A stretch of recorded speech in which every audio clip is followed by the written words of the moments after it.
All right. Hello, everyone. Thank you for tuning in to another episode of the Extra Rounds podcast. My name, as always, is Mike Dice. This is my co-host, Elias. And joining us today is a very, very special guest, first-time guest on the show, UFC legend, former title holder, Hall of Fame inductee, Bas Rutten. Bas, thank you so much for taking the time out to talk to us today. You're very welcome, man. Thanks for having me. So we wanted to have you on to talk about this new show that you're doing for Champions, the Bas Rutten Experiment. For those of you who haven't checked it out yet, you can check it out on champions.co. Basically, I've been trying to find a way to describe it to my friends. I've been calling it if Bas Rutten had his own show on Adult Swim. How do you describe it to people? I like the way you describe it. Yeah, just me being me. Me being let's say 18 years old again, and have all these crazy ideas that I think are really working and will give me a lot of money, and that's what we're trying to do on the Bas Rutten Experiment. So I was going to ask, are these ideas that you're coming up with in your head, or are these ideas that people are kind of throwing at you? It goes both ways, They come with a script, they have some writers, and they say, oh, well, we can change this into this. Hey, what if we add this? That would be very funny, So it's all a collaboration of everybody together, and then eventually deciding which parts are we going to take and which we leave out. Bas, there's in the first episode, there's a skit about you coming up with the idea for the show and you're pitching it to these, executives. And it's funny. I won't ruin it for people. People got to check it out. It's a great open. How did the Bas Rutten Experiment actually come about? I started writing blogs for champions.co, and one day I got a telephone call from Rick Lee, and he wanted to have lunch with me together with Dave Rispoli, who are both two writers also at champions.co. So I had lunch, and they were telling about the Bas Rutten Experiment. What about we do a show? We let you do all crazy kind of stuff, and we'll see where it goes. I go, guys, I've been doing that my entire life. I would love to do that. I think it's a great idea. Let's start it. And we pretty much did it immediately. I think within the 2.5 weeks we were shooting. That's awesome. One of my favorite skits from the first episode is you kind of explaining what to fans, like what you should never ask a fighter, and when not to ask them. People got to check that out. It rings so true. If you've been around the MMA world for a while, you've seen it happen. But Bas, I was thinking that may not be just good advice for fans, but I've seen plenty of media members and so-called journalists kind of do the same type of thing. Do you think that's good advice in that one for media members as well? No, you don't ask him too many things to fighters, and pick your times and make sure what we say as well, that you actually know a few things about that particular fighter. For instance, I was doing the World Series of Fighting this weekend, and Randy Couture is part of our team now as well. And all the time, when I am somewhere, people stop me because they think I'm Randy Couture. And so I asked Randy, I said, please tell me you have the same thing with me. And he goes, oh, yeah, I have the same people think you're me. So I go, thankfully, it's not only me with Randy Couture, but Randy Couture has it also with Bas Rutten. So, and the other story that I always tell is, I was at the MMA Awards one time, and we were visiting, and this woman came running to me, and she had a poster. She rolls the poster open, and it's Randy Couture, and she's asking me if I could sign it. So I look at my wife, and I have this smile on my face, and my wife goes, "Don't you do it, man! Do not do it." So because I wanted to sign it, but then I looked at her and I say, "You know what? I'm not Bas Rutten. I'm not him." And she looks at me with open eyes. And she says, give me one moment. And she runs away, and she comes back with the Bas Rutten action figure, if I could sign that. So at least I was a little Band-Aid on the wound. She was just mixing it up. She was sort of prepared. That's awesome. Man, it would have blown her mind if you and Randy were there standing together at the same time, huh? Oh, that would have been awesome. We should do that. His girlfriend, Mindy, posted, Randy and I were both doing commentary for the World Series of Fighting. We're sitting next to each other. She made a picture from the back, and she said, she tweeted it out. She says, which one is Randy and which one is Bas. And actually, everybody had it wrong. You know, it was the craziest thing. I go, no, I am on the left and he's on the right. You know, so that was funny. That's awesome. And that's pretty. You know, you mentioned that was a pretty funny thing a fan did. What's one of the nuttiest things you can remember that's maybe not like, you know, super X-rated that a fan has ever come up to you asking them to do? You talked about fans asking you to choke them out. Has anyone ever asked you to?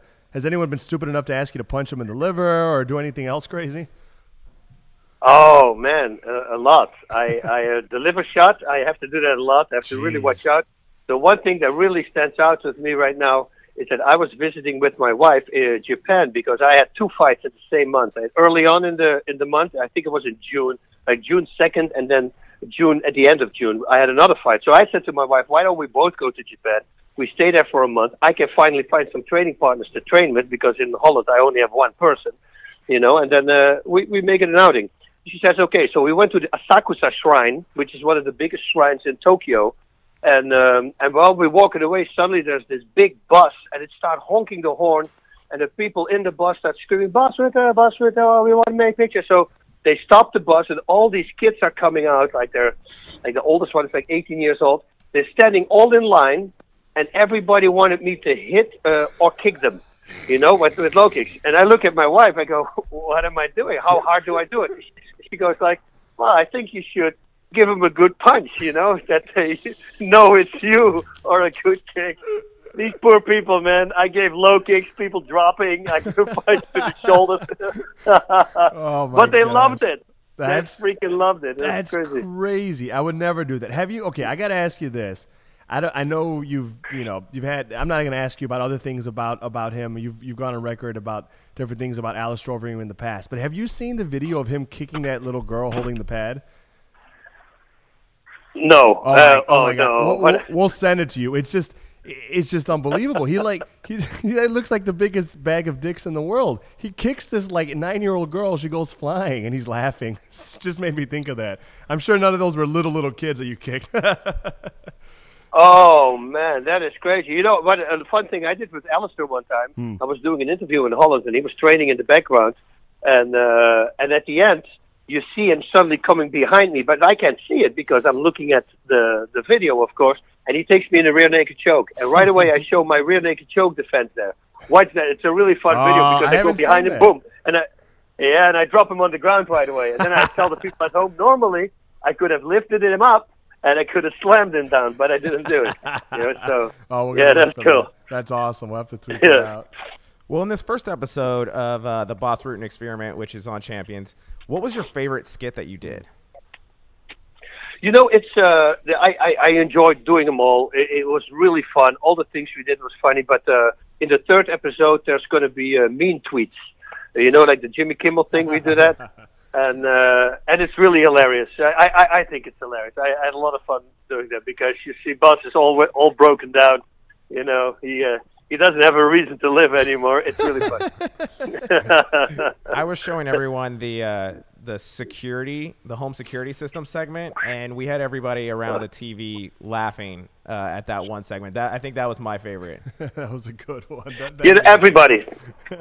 Yep, everybody, every single person I talked to said so right away, home security. You know, and the first time when I screamed that to him, the first time I told him, I said, let me do it as a matter of fact. You know, when I just pop up and I go, pull out. You know, just like that. That's a good take, I thought that would be hilarious. Right? Yeah. That's a good but idea. But they went with the bigger one, the Arnold Schwarzenegger kind of scream that pull out now. That's exactly what I said when we were watching with people. I was like, hey, it's almost Arnold Schwarzenegger-esque the way that you did that. It totally is. You got to make a T-shirt out of that. Pull out now with you jumping, doing the splits. that'll be and then we put on it and we said, that's what she said. That's right. That would work. Perfect. We've been, all right. So we've been, obviously, your fans and even people have just been listening now get a sense of Bas Rutten, the comedic actor. Bas Rutten, obviously the badass. That goes without saying. Like any true badass, you don't act like one. You're nice. You're friendly. But I got to tell you this. I'm sure you don't even remember this, Bas, but I think back in like 2006, I was given your number. It was for your before your what turned out to be your last fight against Ruben Villarreal, and we did a phone interview. And then maybe like a year later, I hit you up. You don't even know me. We don't have like a relationship. I just interviewed you, but I told you a story. At the time, Marcelo Garcia was trying to naturalize into the United States, right? And I basically he was looking for people to say, hey, I'm a world class, and to try to, be able to work and live in the United States. And you didn't even know Marcelo. You didn't know me. I texted you the situation. You're like, yep, what do you need? You got me a letter. You sent it for Marcelo. It all worked out for him. I mean, again, you probably don't remember this, but for people who don't realize it, this is the kind of guy that Bas Rutten is. And I remember what you told me. You told me an awesome story. You're like, man, I know exactly what that's like. I remember when I went in for my naturalization interview, and I was nervous, and it turns out that your agent, the INS agent, was a big Bas Rutten fan. So you were all about helping Marcelo back then. Yeah, because it's I know that we need that, and especially what happened was I was here in '97, and in 2001 when the 9/11 happened, it became much harder for everybody to come into the country. So I knew he was going to have trouble with that, because of the security. So I figured, if a letter from me helps, I would love to help him. Let's get my comrades over here in America. And it did help, and he has a thriving academy in New York, and yeah, he's doing great. So I remember how appreciative he was of that. I'm curious, what's your training like for yourself these days, Bas? I know you're not competing, but you're obviously you look like you're in great shape. Like what do you do on a weekly basis just for yourself? I rediscovered now because I have bad knees. I can't run, but that means I cannot land on my knees because that hurts my knees a lot. I have no cartilage on my kneecaps. So I went back now to incline sprints, and that's something I can do. So one day I do incline sprints, which I do for about 30 minutes. So 30 seconds on, 30 seconds off, 30 seconds on, do it. It's a very hard exercise, and every time, I try to add some more rounds. It's very hard for conditioning. And then the next day I do pool workouts. I have a pool, and I have these resistance tools that I use, and I jump in the pool, and now it's good because here in Florida, in California, it's back to 70 degrees. So now I can go in the pool without a little tiny suit because, if it's 55, it's really cold. And especially a half hour or 40 minutes workout, you get undercooled. It's very dangerous. But that's what I do. That's the only thing I do. I do about 6 times a week. I train 3 times is conditioning, and 3 times is the power training workout in the pool. Wow. I'm curious, for a guy that had such a long career in martial arts, multiple combat sports careers, right? You did traditional martial arts, you did kickboxing, you did MMA, all at elite world-class levels. What was it difficult, Bas, to replace the adrenaline you get from fighting once you stop competing? And what was the key to adjusting to the life without training for a fight and then fighting? Yeah, that's a really good question because that's where a lot of fighters go wrong, including me. Like, for instance, you don't have that high anymore, and you try to find it somewhere else, but if you don't do anything crazy, well, you can never get it. So, many guys, like I started drinking, and for some reason I fell into that. And thankfully, I'm a guy who learns really fast. I remember one day woke up, and there were 7 bottles of wine in the trash. And I asked my wife, I said, how many did I drink and how many did you drink? And she said, you drank them all. Wow. And I go, excuse me, and once you start drinking a wine and you drink the first bottle out of the bottle, so you completely empty the bottle, and from that moment on you start taking glasses. I go, you know what? This is not a good thing. And that's suddenly I got it in my head, and I stopped for 4 years. And since that time, I start getting it under control, not doing it anymore. Now, if you go to a guy like a Pat Miletich, he chases tornadoes. That's his way of replacing the fighting. If they're tornadoes, they have a special car, and they start chasing tornadoes. Apparently that's really good for them. I really want to start jumping out of plane. I did it last year. I enjoyed that a lot. I want to be in that wingsuit. I really want to try that. Not in the mountains. I want to do it just in the air because I'm not crazy anymore. And but you need 500 jumps for that apparently before they allow you to jump into a bat suit. But I found out that very close, like 20 minutes away from my home, there is you can skydive. So with that said, if I go over there and I do 10 jumps a day, and I do that for a bit, then I'm going to get my 500 jumps and then strap on a wingsuit and I'm going to fly like a bat. Do you really think you could do or plan on doing 10 jumps a day? I mean, it's not unreasonable, but that's a lot. That's a full day. Yeah, well, I don't know. If you jump and you right away take the next plane, the jump is only about a minute. And going up, it's about, let's say, 10 minutes. So if you just go for the amount of jumps, I think I can put a whole bunch of jumps. Maybe one day I say, okay, let's do 20. Wow, yeah. Just go the entire day, keep on jumping. I want to go as fast as I get to the 500. I want to fly. That's what I want to do. I wanted to do that as a kid. I wanted to do in my dreams. I was already flying all the time or running really freaking fast, and I was floating above the ground and beating people up. I did that also in my dreams. That was also so cool. And I would never get tired. I would keep beating people up, bad people. It was awesome. Now, I'm not trying to encourage you to do this because this would be crazy, but a friend of mine in high school, his brother set the record for most skydives in a single day, and he did 524 hours. Gosh. That was the record he set. Oh. So hey, listen. But if I can do that in 2 days, I can strap on my wingsuit. That's right. And I can do it on the third day. That'd be amazing. Have you always been a adrenaline junkie, kind of these extreme sports and activities, or is this kind of something you've gotten into post-fighting? No, always been. Heights, that was always my thing. I climbed the highest buildings in Holland, the churches, all the churches pretty much. I climbed on the outside stuff, buildings, big buildings. I always like to do crazy stuff. I was a very sick kid. I had a horrible skin disease, so needless to say, I was bullied a lot. But we had a forest in front of our home. We had this big forest, and I could literally, there was a row of trees going to the forest. I could jump in the first row, in the first tree. I would go top to top, swing top, all the way to the forest. Then I had to jump off because there was like a horse stable. I landed on a horse stable, jumped off, and then the first tree that I climbed in, from that moment on, I was pretty much able to go throughout the whole forest. I had to come like 2 or 3 times down in total. But it came in handy when bullies would start following me. I would simply climb a tree. And then they would start climbing the tree, and I would start swinging to the other side.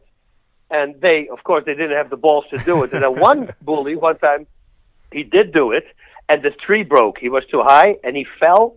And man, he almost died. His head fell next to a big brick, a big stone. And that was the last time that any bully followed me in the street. So it worked out pretty good for me. Do you ever watch those videos of kids who like climb up these buildings and they hang off the side and they do all these crazy things? You know what I'm talking about? Yeah, I was that stupid kid. I did. I have these moments that I did that backfire now still. Like I would drive in the car, and if it suddenly pops up in my mind, I would literally, you're in shock. Like you're physically, you go, oh Jesus, what did I do? Why did I do that? I did the craziest stuff. I was on the 42nd floor one time in Kobe in Japan, and I thought that Frank Shamrock was in the room next to me, and I was drunk out of my mind, and I thought it would be funny to break open the security clamp so I could open my window and then go over a ledge which was less than half a foot. Like my heels were on it. It was the dumbest thing I ever did, and it was just after the big earthquake also there. So if there would have been an aftershock, oh man. So I'm going over to the other side. I'm knocking on the window, and this guy and his wife open up the curtain, and they're freaking out. It's not Frank, So I go, oh no. I go, I'm sorry. So I go back inside, and right away the telephone goes. It's the security, and they're very angry. Even though it's Japanese, you can hear that they're very angry. And they asked me if I was outside, and I said, no, I wasn't outside. We come up right now. And I go, oh shit, what do I do now? So I was chewing gum. This true story. I was chewing gum, so I broke this plastic thing off, right? So I went MacGyver. I grabbed the gum. I start pulling little pieces off, and I start putting it on that plastic. I press it against where it was in the first place, and it was holding. So at the moment I press it against it, they're already upstairs. They're knocking on the door, right? So I close the curtains, I jump in bed, and then they knocked again, and I walk out, and I'm like, oh, yeah, acting like I'm half asleep. And they just pass me. They run straight to the window. They open the window, and they see the piece of plastic being on the place where it's supposed to be. So they all start excusing, oh, sumimasen, so go inside. I mean, I'm sorry. And they ran out of the room again, and I was like literally doing a victory jump in the room. I go, oh, man, it worked. They didn't get it. It was awesome. Some poor random guys having nightmares of Bas Rutten knocking on his window at night. That's the now, well, Bas, when was it? So you fought Frank a bunch of times. Like, was this before you fought? Like, were you about to fight him, or like when in your life did you do that? Because that would have been hilarious, especially if you're about to fight him and you're trying to fuck with him like the night before the fight. No, that was after a fight, okay. Because then I was drunk, right?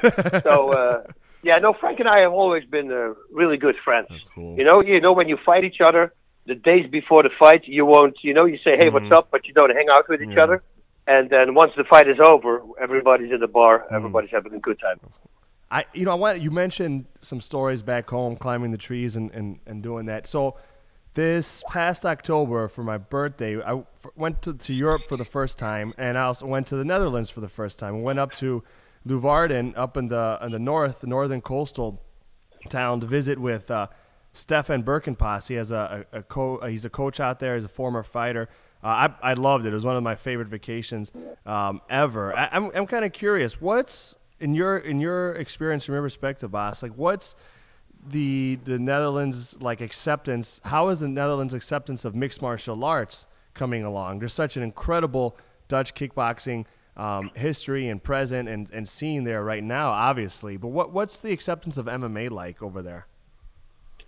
It starts to come back right now, but in Holland, fighting is associated with criminal activities because, a lot of criminals go to these events and they sit there.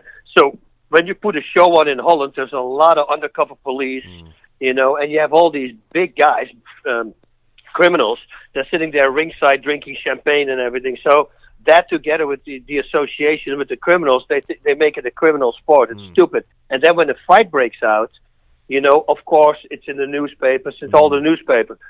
But forget about when there's soccer.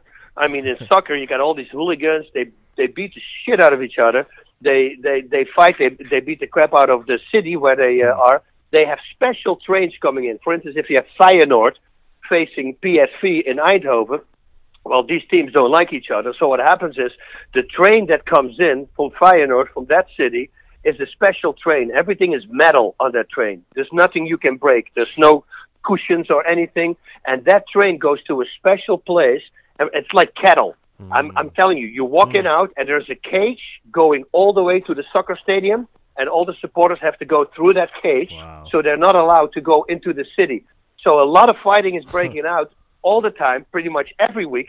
And that is never a problem with soccer. But once it happens with one little fight in the mixed martial arts or at a kickboxing organization, then it's newspapers, and everything is filled. So it's really stupid. That's interesting because, organized crime is tied to all sports. I'm imagining there's connections to soccer as well. So that is interesting and unfortunate that only fighting gets that kind of reputation, Huh.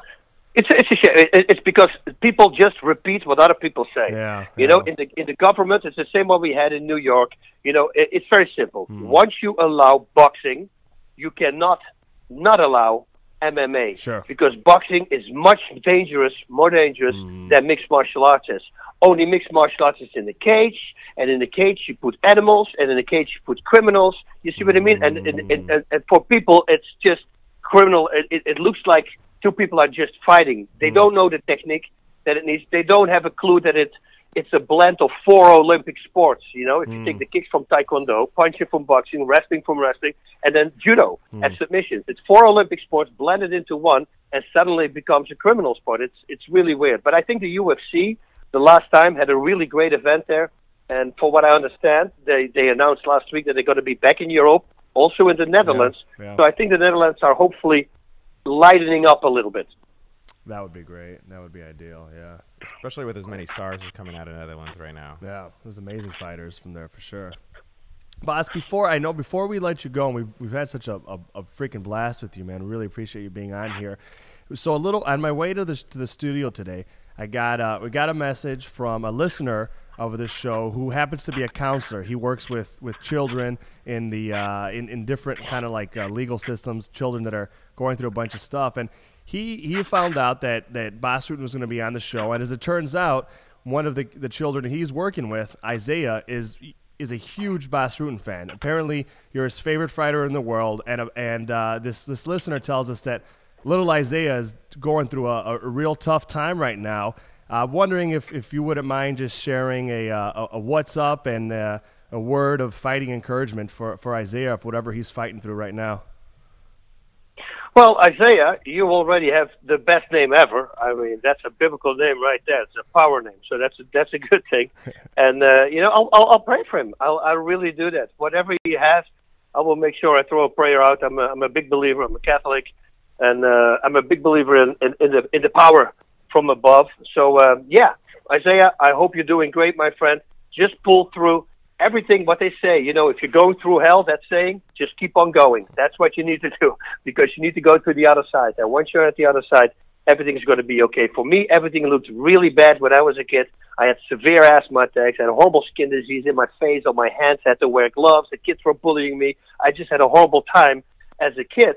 But, it made me the person that I am right now, because I truly believe without my diseases, that was a push towards the direction of fighting. And suddenly mixed martial arts came along and it became a profession, and I started making money with it. And now I live in beautiful America, living truly the American dream.